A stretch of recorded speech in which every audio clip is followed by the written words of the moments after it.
சுக்கிர பகவானை ராசி அதிபதியாக கொண்ட ரிஷபராசி அன்பு சொந்தங்களுக்கு வணக்கங்க. ரிஷபராசினாவே இவங்க இருக்கக்கூடிய இடத்துல எல்லாருமே இவங்களுக்கு சாதகமாக தான் இருப்பாங்க. சொல்லப்போனால் ஒருத்தன் இவங்க கிட்ட சண்டை போடணும்னு வந்தா கூட சரிங்க, இவங்களுக்கு ஒருத்தன் பகையாளியாக இருந்தால் கூட சரிங்க, இவங்க கிட்ட வந்தால் அந்த பகையை மறந்து நட்பு பாராட்டிடுவாங்க. ஸோ ரிஷபத்தை பொறுத்த வரைக்கும் ஸ்மார்ட் ஒர்க்குங்க, ஓகேங்களா. அந்த கடின உழைப்புக்கெல்லாம் இடமே கிடையாது. ஆனால் யாருடைய மனசும் புண்படுற மாதிரி பேச மாட்டாங்க. எல்லாரையுமே அரவணைக்கிறதுல ரிஷபத்தை அடிச்சுக்கிறதுக்கு ஆட்களே கிடையாது. ஒற்றுமையா இருக்கிறது மட்டும்தான் ரிஷபத்துக்கு பிடிக்கும். தெரிஞ்சவங்க தெரியாதவங்க, இருக்கிறவங்க இல்லாதவங்க, இவங்க எங்க இருந்தாலும் சரி எல்லார் கூடயுமே ஒற்றுமையா இருக்கணும், எல்லாருக்குமே எல்லாமே கிடைக்கணும், இப்படி நினைக்கக்கூடியவங்க தான் இந்த ரிஷப ராசிக்காரங்க. அதே போல ரிஷப ராசியை பொறுத்த வரைக்கும் எல்லார்கிட்டையுமே பணிவா பேசுவாங்க. அதை சில பேர் இவங்க பயந்துட்டாங்கன்னு நினைப்பீங்க. ஆனா கடின உழைப்பும் மன தைரியமும் உடையவங்க தான் இந்த ரிஷபராசி. நீங்க ஒரு பாறையை கூட உடைச்சிடலாம், ஆனா இவங்களுடைய மன தைரியத்தை உங்களால உடைக்கவே முடியாது. பார்க்கறதுக்கு வேணா இவங்க நீங்க பேசுறதுக்கும் செயல்பாடுகளுக்கு ஒத்துழைக்கிற மாதிரி தெரியும், ஆனா ஒருபோதும் இவங்க மற்றவங்களுடைய செயல்பாடுகளுக்கு தகுந்த மாதிரி முடிவு எடுக்கவே மாட்டாங்க, செயல்படவும் மாட்டாங்க. இப்படிப்பட்ட குணாதிசயங்கள் கொண்ட ரிஷபராசிக்கு தன்னை அழகுபடுத்தி கொள்வதிலையுமே அக்கறை வச்சிருப்பாங்க. ஆடை ஆபரணங்கள் மீது அக்கறை வச்சிருப்பாங்க. எல்லாரையும் ஈஸியா ஏமாத்திடுவாங்களா அப்படின்னா ரிஷபத்தை இப்படி சொன்னா உங்களுடைய நாக்கு தாங்க அழுகி போகும், புரியுதுங்களா. இது மேல ஆசை இருக்கே தவிர்த்து அதை தன் உழைப்பால அடையணும் தான் நினைப்பீங்களே தவிர்த்து ஒரு நாளும் மற்றவங்க காசுல 10 பைசா எடுக்கணும், மற்றவங்களை ஏமாத்தணுங்கிற துளி அளவு எண்ணம் கூட இவங்களுக்கு கிடையாது. ஆனா இவங்க பல பேரால ஏமாந்து நின்று இருப்பாங்க. ஈஸியா மற்றவங்களை நம்பி ஏமாறதுல ரிஷபத்தை அடிச்சுக்கிறதுக்கு ஆட்களே இல்லைங்க. ஆனாலும் ஏமாந்தும் கூட எதிர்த்து பேசாதவங்க தான் இந்த ரிஷபம். இது இன்னொரு விஷயம் நான் சொல்லணும்னா, ரிஷபம் அப்படிங்கிறவங்க எதையும் செய்ய துணிஞ்சவங்க தான். ஆனா அவங்களுக்குன்னு ஒரு குணாதிசயம் இருக்கு இல்லையா, யாருக்கும் எந்த பாதிப்பும் நான் செய்யக்கூடாதுன்னு நினைச்சிருக்காங்க இல்லையா, அது வரைக்கும் நீங்க என்ன பண்ணாலும் உங்களுடைய தலை தப்பும். ஒருவேளை ரிஷபம் அவங்க எல்லையை மீறி கோபதாபங்களோடு உங்களை நோக்கி ஒரு அடி வைக்கணும்னு நினைச்சிட்டா நீங்க காலிங்கிறத முடிவு பண்ணிக்கோங்க. இதை ரிஷபராசியை வெறுக்கக்கூடியவங்க, ரிஷபராசியை அழிக்கக்கூடியவங்க, அவங்களுக்கெல்லாம் இந்த வீடியோ பதிவை ஷேர் பண்ணி விடுங்க. காரணம் கேட்குறீங்களா, ஒருத்தன் வாழ்க்கையில நல்ல ஏகபோகமா இருக்கான், சந்தோஷமா இருக்கான், திடீர்னு பணக்காரன் ஆயிட்டான், அப்படி இப்படி நம்ம சொல்ற ஆட்கள் எல்லாருக்குமே சுக்கிரன் ரொம்ப வலுவா இருப்பாருங்க. சுக்கிரன் உச்சத்தில் இருப்பார். ஆனா அவரையே அதிபதியாக கொண்ட ரிஷபராசிக்காரங்களுக்கு எல்லா சமயமுமே அடி சறுக்கும்னு நீங்க எதிர்பார்த்தா அது தப்புங்க. எந்த அப்பாவாவது தம் பிள்ளை கெட்டு போகணும்னு நினைப்பாரா? அப்படிதான் இந்த அப்பா அப்படிங்கிறவர் தான் இந்த ரிஷபராசிக்கு சுக்கிர பகவான். ஸோ ஒரு பொழுதும் கைவிட மாட்டாருங்க. இவங்க கீழே விழுற மாதிரி இருக்கும், பட் ஒரு நாளும் கீழே விழ மாட்டாங்க. பார்த்து உஷாரா இருந்துக்கோங்க. இப்படிப்பட்ட குணாதிசயங்களுக்கு சொந்தக்காரர்களான நம்முடைய ரிஷபராசிக்கு தலைப்பை பார்த்திருப்பீங்க. 500 ஆண்டுகளுக்கு பிறகு வீடு தேடி வரக்கூடிய நபரால நவ பஞ்ச யோகம். ரிஷபராசிக்கார உங்க கூட கை கோர்க்கும் அந்த நபரால உங்க வாழ்க்கை நிலைங்கிறது தூங்கி கொண்டிருந்த அதிர்ஷ்டம் உங்களுக்கு பிரகாசிக்க போதுங்க. ரிஷபம் இந்த செகண்ட் வரைக்கும் எல்லாரையுமே ஒதுக்கப்பட்டு எல்லாராலையுமே அசிங்கப்பட்டு அவமானப்பட்டு நம்ம என்ன பாவம் பண்ணோங்கிற அளவுக்கு துயரத்துல தான் வாழ்ந்துட்டு இருக்கீங்க, இல்லைன்னு மறுக்க முடியாது இல்லையா. இப்படி இருக்கக்கூடிய நிலையில இந்த ஒரு நபர் அப்படின்னு நான் சொன்னேன் இல்லையா, அது யாருன்னா ராகு கேது கூட நல்லது மட்டுமே செய்ய தெரிஞ்ச குரு போய் கை கோர்க்கிறாருங்க, புரியுதுங்களா. இந்த ராகுவும் கேதுவும் யாருங்க, கெட்டதை செய்வாங்க அப்படின்னு நம்ம சொல்லியிருக்கோம், அசுப கிரகங்கள் சொல்லியிருக்கோம். இவங்களுக்கு தனியா குணம் கிடையாது. ஆனா இவங்க யார் கூட சேர்றாங்களோ, யாருடைய வீட்டில் இருக்காங்களோ அவங்களுடைய குணத்தை எடுத்துக்கிட்டு பலன் தரக்கூடியவங்க. ஸோ இப்போ இந்த ராகு கேது கூட குருவும் இணைவதனால குரு என்ன செய்வாரு, கோடி நன்மைகளை அள்ளி கொடுக்கக்கூடியவர். ஸோ அவர் ஒரு 1000 ரூபாய் உங்களுக்கு கொடுத்தன் அப்படின்னு முடிவு பண்ணிட்டா இந்த ராகுவும் கேதுவும் என்ன பண்றாங்க, கணக்கு தப்பா இருக்கு, ஒரு 0 சேர்த்து அப்படிங்கிற மாதிரி உங்களுக்கு பல மடங்கு அதிர்ஷ்டகரமான பலன்களை அள்ளி கொடுக்க போறாங்க. அது என்ன ஏதுங்கிறத தெளிவா பார்க்கலாம். அதாவது வேத ஜோதிட பத்தி ஒவ்வொரு கிரகமும் ஒரு குறிப்பிட்ட கால இடைவெளியில ஒவ்வொரு ராசியுமே மாத்திக்கிட்டு இருக்கும். இதனால சில யோகங்கள் உருவாகும். அது சுப யோகங்களாகவும் இருக்கும், ராஜ யோகங்களாகவும் இருக்கும். இது மனிதர்களுடைய வாழ்க்கையில பெரிய தாக்கத்தை ஏற்படுத்தும். இப்ப ரிஷபம் யோசிக்கிறது என்னன்னா, கிரகம் மாறுது செய்யுது, எல்லாமே தான் நடக்குது, இப்ப என்ன அதுக்கு, இதெல்லாம் நீ பேசாத, எனக்கு நல்லது நடக்குமா நடக்காதா இதை மட்டும் டக்குன்னு சொல்லு. ரிஷபம் இப்படி அவசரப்படுறதுக்கான காரணம் என்னங்க? அடி, பயங்கரமான அடி. முதுகுக்கு பின்னாடி திரும்பி பார்த்தீங்கன்னா அவ்வளவும் கடப்பாறை குத்துதான். சாதாரண ஈட்டி குத்தா இருந்தா கூட சமாளிச்சிடலாம், பயங்கரமா எல்லாரும் வச்சு செஞ்சு விட்டுருக்காங்க. முன்னாடி நான் சிரிச்சுக்கிட்டே இருக்கேன், அதை பார்த்து என்ன நினைக்கிறாங்க, அட இவங்களுக்கு என்னப்பா குறை, நல்லா ஜாலியா சுத்திட்டு இருக்காங்க, நம்ம தான் பாரு அவங்க கஷ்டப்படுறாங்கன்னு நினைச்சிட்டு இருக்கோம், அவங்க கடன்ல இருக்காங்கன்னு நினைச்சிட்டு இருக்கோம் அப்படின்னு பேசுவாங்க இல்லையா? அந்த வெறுப்புல தான் இப்ப ரிஷபம் இப்படி யோசிக்கிறீங்க. கவலைப்படாதீங்க, நிழல் கிரகங்களோட சுப கிரகம் சேர்வது உங்களுக்கு யோகம்தான். அதாவது இந்த வருஷத்துல மே மாதம் 18ஆம் தேதி மீன ராசியிலிருந்து கும்ப ராசிக்கு ராகு பகவான் நுழைந்த பின்னாடி இந்த குரு பகவான் மிதுன ராசிக்குள்ள நுழைறாருங்க. இந்த ராகு மற்றும் குருவினுடைய நிலையினால நவ பஞ்ச ராஜயோகம் உருவாகுது. இந்த நவ அப்படிங்கிறது 9 பஞ்சத்திலையும் உங்களை தற்காத்து கொள்ள, அதாவது 9 நவகிரகங்களால உங்களுக்கு எந்த மாதிரி கஷ்டங்கள் இருந்தாலும் சரிங்க, அது சரியாகிறதுக்கு இந்த நவ பஞ்ச ராஜயோகம், இந்த ராஜயோகம் அப்படிங்கிறது வருஷம் ஒரு 10 வருஷம் இல்லைங்க, ஒரு 20-30 வருஷம் அந்த மாதிரி கூட கிடையாதுங்க. 500 ஆண்டுகளுக்கு பிறகுதாங்க இந்த மாதிரியான ஒரு நிலை உருவாகி இருக்கு. சாதாரணமா இல்ல. பாம்பு கிரகமும் குருவினுடைய அமைப்புங்கிறது 500 வருஷங்களுக்கு பின்னாடி தான் உருவாகி இருக்கு. இந்த பழமையான ராஜயோகம் அப்படிங்கிறது, இந்த நவ பஞ்ச ராஜயோகம் அப்படிங்கிறது எல்லா ராசியுடைய வாழ்க்கையில தாக்கத்தை ஏற்படுத்தினாலும் எல்லாருக்குமே அதிர்ஷ்டத்தை அள்ளி கொடுத்தாலும் அதுல முக்கியமா ரிஷப ராசிக்கு இந்த ராஜ யோகத்தினால அதிர்ஷ்டத்தை பெற போறீங்க. எழுதி வச்சுக்கோங்க, புரியுதுங்களா? இதன் மூலம் தொழில் நல்ல வளர்ச்சி இருக்கும், முன்னேற்றம் இருக்கும். உத்தியோக பணிகள் இருக்கீங்கன்னா நீங்க எதிர்பார்த்த மாதிரி எல்லாமே நடக்கும். பதவி உயர்வு கிடைக்கும், சம்பள உயர்வு கிடைக்கும், எதிர்பார்த்த இடமாற்றம் கிடைக்கும். மேலும் நிலையை பொறுத்த வரைக்கும் நல்ல உயர்வை பார்க்க போறீங்க. 500 வருடங்களுக்கு பிறகுதான் ராகு குரு பகவானால் இந்த நவ பஞ்ச ராஜயோகத்தினால அதிர்ஷ்டம் அப்படிங்கிறது ரிஷபத்திற்கு உண்டாகுதுங்க. திடீர் நிதி நன்மைகளை அளிக்க போகுது. புதிய வருமான ஆதாரங்களை நீங்களே உருவாக்கிக்க போறீங்க. அதே மாதிரி வேலை பார்க்குறவங்க என்ன வேலை வேணா செய்யுங்க, எந்த துறைகளில் வேணாலும் இருங்க, கூலி வேலை செய்தால் கூட சரிங்க, உங்களுக்கு உயர்வு உண்டு. அப்போ தனியார் துறை, அரசாங்க துறையோ, ஆண்களோ பெண்களோ, 6 வயதோ 60 வயதோ யாரா இருந்தாலும் சரி, என்ன வேலை செய்தாலும் சரி, ஒரு படி முன்னேற்றம் உண்டு. இல்ல பல மடங்கு முன்னேற்றம் கூட இந்த ராகுவும் கேதும் கொடுத்துட்றாங்க. நான் சொன்னேன் இல்லைங்களா, 1000 ரூபாய் கொடுத்தா அது கூட ஒரு 0 சேர்த்து கொடுத்துருவாங்க. அப்படி ஒட்டு மொத்தமா நம்முடைய நிலை எப்படி இருக்குங்க? 1000 ரூபாய் வந்திருக்குங்கிற பட்சத்துல லட்சங்களா மாறுதுங்க, பல மடங்கு இல்லையா? அதாவது ஒரு விஷயத்தை நீங்க தெளிவா புரிஞ்சுக்க வேண்டியது என்ன தெரியுங்களா? இந்த நவ பஞ்ச ராஜயோகம் அப்படிங்கிறது உங்களுக்கு அதிர்ஷ்ட கதவு திறந்து வைக்க போகுது. அதே மாதிரி குடும்ப உறுப்பினருடைய உறவுங்கிறது நல்ல வலுவா இருக்கும். ரிஷபத்துக்கு அப்படி ஒரு நிலை இருக்கா? இதுவரைக்கும் வீட்டில் இருக்கவங்க தான் உங்களுக்கு முதல் எதிரியா இருந்திருப்பாங்க. என்னடா இது, நம்ம கூட பிறந்தவங்க இப்படி பேசுறாங்க, நம்ம பெத்தவங்க இப்படி பேசுறாங்க, அளவுக்கு எல்லாம் ரொம்ப மாறிட்டாங்க, அந்த அளவுக்கு எல்லாம் பேசுகிறாங்க, ஆளுக்கு ஒரு குற்றச்சாட்டு உங்கள் மேலே வச்சு உங்களை ஒரு மாதிரி வெறுப்பேற்றி வச்சுருப்பாங்க. ஆனால் இப்போது அந்த உறவு வலுவாக இருக்க போகுதுங்க. வீட்டுடைய சூழ்நிலை உங்களுக்கு மகிழ்ச்சியை கொடுக்க போகுது. நிதி நிலைமை சிறப்பாக இருக்க போகுது. சிலருக்கு புதிய சொத்துக்கள் மற்றும் வாகனங்கள் வாங்கக்கூடிய வாய்ப்புகள் கிடைச்சிருக்கு. அதே மாதிரி வியாபாரிகளுக்கு திடீர் லாபம் கிடைக்கும். அரசு தொடர்பான வேலைகளில் இருக்கவங்களுக்கு வெற்றி கிடைக்கும். சமுதாயத்தில் கௌரவம் அதிகமாகுது. குறிப்பாக இந்த அதிர்ஷ்டம்ங்கிறது வாழ்க்கையில பிரகாசிக்கிறதுனால ரிஷப ராசியை சேர்ந்த மாணவ மாணவிகளுக்கு இல்ல கல்வி தொடர்பான பணிகள்ல இருக்கவங்களுக்கு நல்ல முன்னேற்றம் இருக்கும்.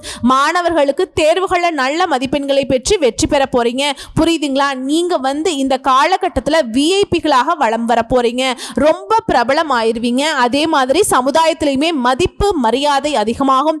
பணம் எங்கேயாவது சிக்கியிருந்தா சிக்கிய பணம் கைக்கு வரதுக்கான யோகம் இருக்கு. இப்ப நான் முன்னாடி சொன்னேன் இல்லையா, குடும்ப உறுப்பினர்களே உங்களுக்கு உங்களுக்கு எதிரியா இருக்காங்க, எல்லாரும் ஆளுக்கு ஆளுக்கு ஒவ்வொரு குற்றத்தை உங்க மேல வச்சிட்டு இருக்காங்கன்னு சொன்னேன் இல்லையா, இது பண பிரச்சனை தாங்க. ஸோ அப்படி இருக்கக்கூடிய பண பிரச்சனைகள் கூட இப்ப சரியாகும். அதே மாதிரி ஆன்மீகத்துல நாட்டம் அதிகமாகும், மனசுக்கு அமைதியையும் மகிழ்ச்சியையும் கொடுக்கும். ஒரு மனுஷனுக்கு என்னங்க வேணும்? இப்ப சொன்ன இந்த மன மகிழ்ச்சியும் மன அமைதியும் இருந்துட்டாவே அவங்க தாங்க தெய்வம். இவன் தான்ப்பா கடவுள் மாதிரி வாழ்றான்ப்பா அப்படின்னு வாங்க இல்லையா. அப்படி குறிப்பா இந்த நவ பஞ்ச ராஜ யோகத்தினால ரிஷபராசிக்காரர்கள் நல்ல தெளிவா தெரிஞ்சுக்கோங்க. வாழ்க்கை எந்த அளவுக்கு உங்களை பயம்புறுத்தோ, அடைச்சிச்சோ, அசிங்கப்படுத்துச்சோ, அவமானப்படுத்துச்சோ, அந்த வாழ்க்கை இப்ப செழிப்பா இருக்க போகுது.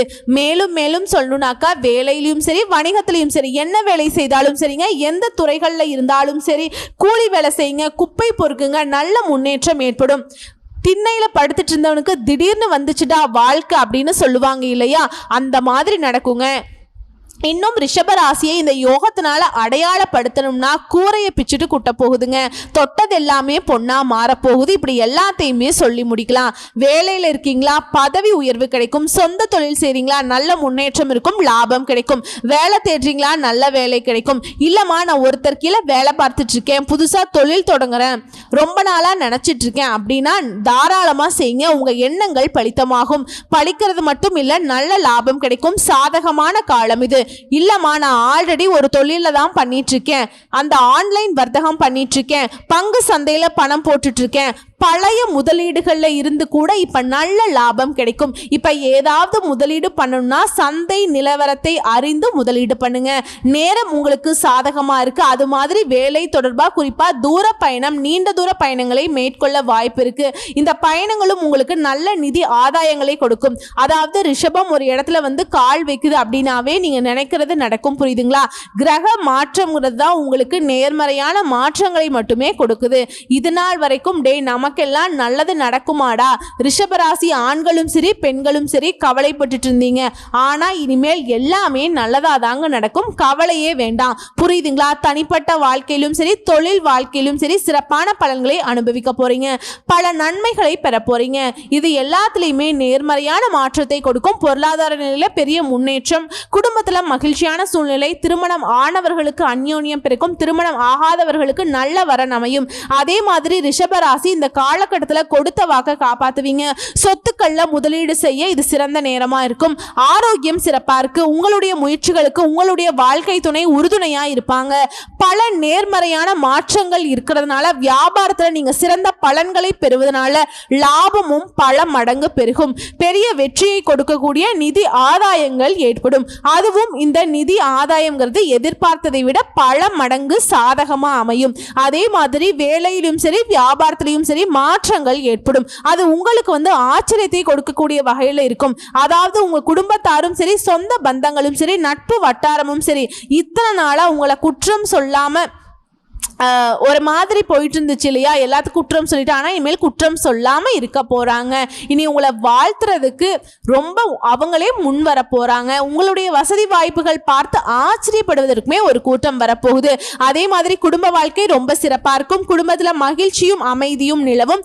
திரும்பவும் சொல்கிறேங்க, இந்த நவ பஞ்ச ராஜயோகம்ங்கிறது உங்களுடைய எந்த மாதிரியான தேடல்கள் இருந்தாலும் சரி அதை நிறைவேற்றி கொடுக்குது. தொழில் நல்லா இருக்கணும், வியாபாரம் நல்லா இருக்கணும், இல்லைம்மா நான் தனியா வேலை பார்க்குறேன், பதவி கிடைக்கணும், இல்லை நான் அரசாங்க துறையில் இருக்கேன், மேலதிகாரிகிட்ட நல்ல மதிப்பு கிடைக்கணும், மரியாதை கிடைக்கணும், என்னங்க உங்களுக்கு வேணும்? எல்லாமே இந்த நவ பஞ்ச யோகத்தில் உங்களுக்கு உண்டு. அதாவது பணம் அப்படிங்கிறது பல வழிகளில் வருவதனால உங்கள் நிதிநிலை அப்படிங்கிறது பல மடங்கு ரொம்ப சூப்பராக மாறப்போகுதுங்க. அதில் எத்தனை ஜீரோ வேணாலும் சேர்த்துக்கலாங்க. 10 ரூபானா கூட அது 1000 ரூபாயா மாறுறதுக்கு கூட வாய்ப்பு இருக்குங்க. ராகுவும் கேதுவும் அப்படிதான், அவங்களுக்கு கணக்கு தெரியாது, அள்ளி அள்ளி கொடுத்துருவாங்க. நீங்கள் நினச்சது எல்லாமே நினச்ச மாதிரி நடக்கும். காரியங்களை வெற்றிகரமாக செஞ்சு முடிச்சுக்க போகிறீங்க. எதிர்பாராத அதிர்ஷ்டத்தால் திடீர் லாபத்தை அடைய போகிறீங்க. இது அலுவலக சூழ்நிலை அப்படிங்கிறது உங்களுக்கு சாதகமாக இருக்கும். உங்களுக்கு நல்ல பெயர் கிடைக்கும். அதிகாரம் அதிகமாகும். மிகவும் சிறப்பான காலகட்டம்.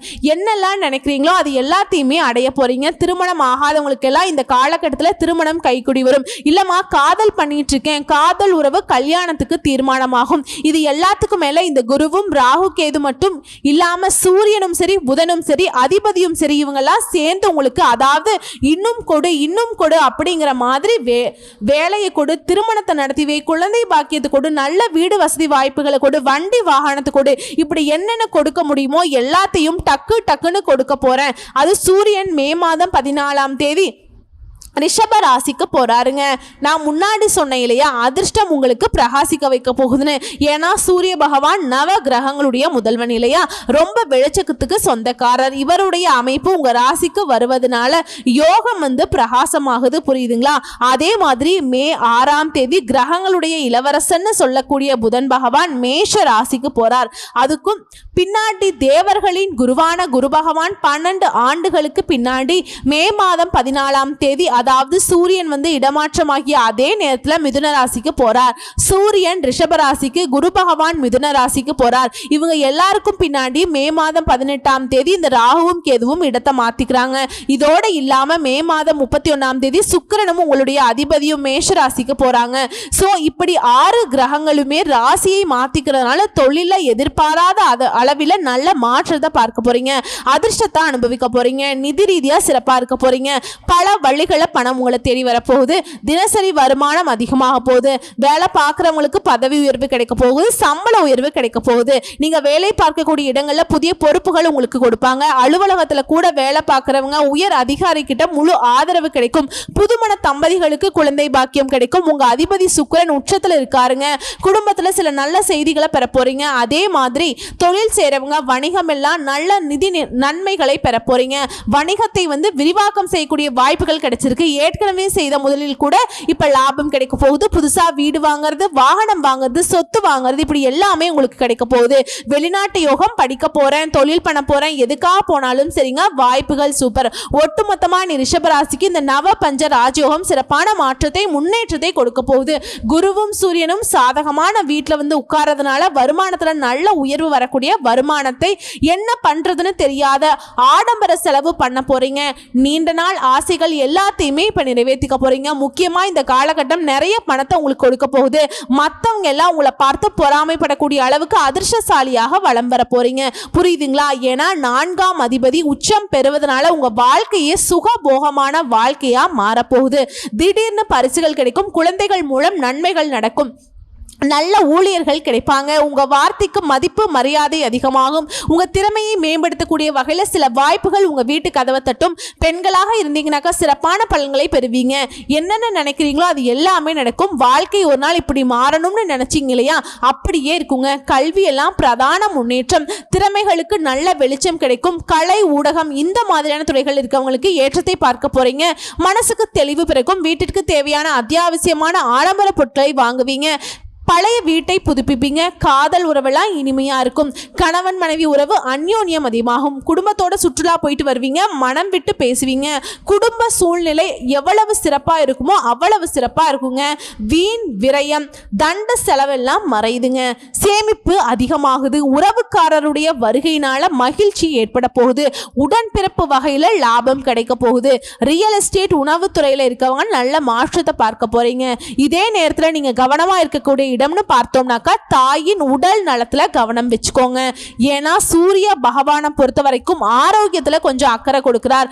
ஆரோக்கிய பிரச்சனைங்கிறது காய்ச்சல் அதெல்லாம் தாங்க, அலட்சியமா விட்டுறாதீங்க. காய்ச்சல் தான்ட்டு சரியான சிகிச்சை எடுத்துக்கோங்க, அது உடனே சரியாகிடும்.